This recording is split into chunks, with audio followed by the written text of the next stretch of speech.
Greetings. Welcome to Monday Morning Motivation episode number 43, and the title for today is Kill the Good to Work on Great. In 1997, Steve Jobs came back to Apple and he called for a meeting, and the executives presented him that we are working on 350 different products.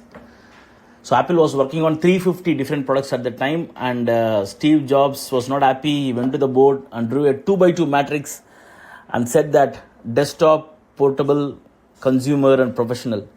Any product which is fitting within this 2x2 matrix, within these four headings, only we will work on that. He killed all the products and focused only on four products, and that's how in the following few years iMac was born, iPod was born, iPhone was born, iPad was born, MacBook Air happened, all those great products of Apple happened.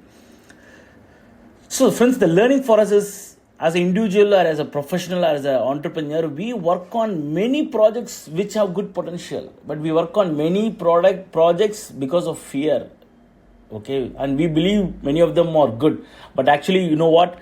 Those good projects are actually a distraction. So we should have the courage to kill the good so that we can work on just one or two projects or products which can become great. So the learning for this week is kill the good to work on the great. Hope this is useful to you. Work on great things and live a happy life. Thank you and see you soon. This is Subramanian Chandramouli, author and sales trainer.